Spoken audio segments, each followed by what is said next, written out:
ನಿನ್ನೆ ಅಷ್ಟೇ ಫಲಿತಾಂಶ ಹೊರಬಿದ್ದಿದೆ, ಅದು ಕೂಡ ಅಚ್ಚರಿಯ ಫಲಿತಾಂಶ. ಹಾಗಾಗಿ ದೆಹಲಿಯಲ್ಲಿ ಇವತ್ತು ಬ್ಯಾಕ್ ಟು ಬ್ಯಾಕ್ ಸಭೆ ನಡೆಯೋದು ಪಕ್ಕ. ಪ್ರತಿಯೊಂದು ಸಭೆಯೂ ಕೂಡ ಹೈ ವೋಲ್ಟೇಜ್ ಸಭೆಯಾಗಿರುತ್ತೆ. ಇವತ್ತು ದೆಹಲಿಯಲ್ಲಿ ಹೈ ವೋಲ್ಟೇಜ್ ಸಭೆ ನಡೆಯುತ್ತೆ. ನಿತೀಶ್, ಚಂದ್ರಬಾಬು ನಾಯ್ಡು ಸಭೆಯಲ್ಲಿ ಭಾಗಿಯಾಗ್ತಾರೆ. ಎಲ್ಲರ ಚಿತ್ತ ಈಗ ಚಂದ್ರಬಾಬು ನಾಯ್ಡು ಮತ್ತು ನಿತೀಶ್ ಕುಮಾರ್ ರತ್ತ ನೆಟ್ಟಿದೆ.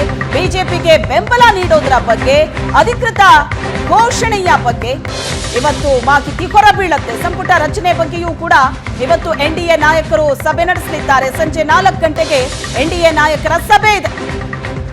ಒಂದ್ ಕಡೆ ಸರ್ಕಾರ ರಚನೆಗೆ ಬಹಳ ಜೋರಾದಂತಹ ಕಸರತ್ತು ನಡೆದಿದೆ. 400 ಪಾರ್ ಅಂತ ಘೋಷಣೆಯನ್ನ ಕೂಗಿದ್ದಂತಹ ಎನ್ಡಿಎಗೆ ಬಹಳ ದೊಡ್ಡ ಹೊಡೆತ ಇದು. ಸರಳ ಬಹುಮತ ಸಿಕ್ಕಿದೆ ಎನ್ಡಿಎ ಮೈತ್ರಿಕೂಟಕ್ಕೆ. ಇವತ್ತಿನ ಸಭೆ ಬಹಳ ಮಹತ್ವವನ್ನ ಪಡ್ಕೋತಾ ಇದೆ. ನಿತೀಶ್ ಮತ್ತು ಚಂದ್ರಬಾಬು ನಾಯ್ಡು ಈ ಸಭೆಯಲ್ಲಿ ಭಾಗಿಯಾಗ್ತಾರೆ.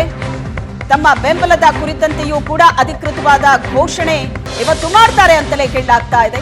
ಪ್ರಧಾನಿ ನರೇಂದ್ರ ಮೋದಿ ಅವರ ನೇತೃತ್ವದಲ್ಲಿ ನಡೆಯುವಂತಹ ಮೀಟಿಂಗ್ ಬಹಳ ಮಹತ್ವವನ್ನ ಪಡ್ಕೋತಾ ಇದೆ. ಸರ್ಕಾರ ರಚನೆಗೆ ಭರ್ಜರಿ ತಯಾರಿ ನಡೀತಾ ಇದೆ. ಮತ್ತೊಂದು ಕಡೆ ಕಾಂಗ್ರೆಸ್ನ ಸ್ಟ್ಯಾಂಡ್ ಏನು ಅನ್ನೋದು ಸಹ ಕುತೂಹಲಕ್ಕೆ ಕಾರಣ ಆಗಿದೆ. INDIA ಮೈತ್ರಿಕೂಟ 234 ಸ್ಥಾನವನ್ನ ಗೆದ್ದಿದೆ. ಶತಾಯ ಗತಾಯ ಸರ್ಕಾರ ರಚನೆ ಮಾಡೋದಕ್ಕೆ ತೆರೆಮರೆಯಲ್ಲಿ ಕಸರತ್ತು ಕೂಡ ನಡೀತಾ ಇರುತ್ತೆ. ಆದ್ರೆ ಯಾವುದೇ ಗುಟ್ಟನ್ನ ಕಾಂಗ್ರೆಸ್ ಇಲ್ಲಿ ಬಿಟ್ಕೊಡ್ತಾ ಇಲ್ಲ.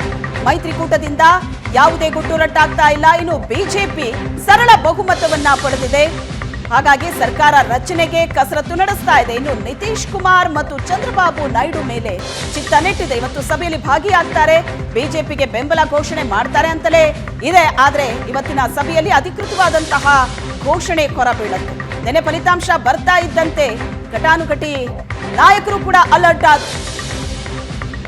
ನಿನ್ನೆಯೂ ಕೂಡ ಬಹಳಷ್ಟು ಸಭೆಗಳು ನಡೆದೋಯ್ತು, ಮೀಟಿಂಗ್ಗಳಾಯಿತು. ಇವತ್ತು ಹೈ ವೋಲ್ಟೇಜ್ ಸಭೆಗಳು ಬ್ಯಾಕ್ ಟು ಬ್ಯಾಕ್ ನಡೆಯಲಿದೆ.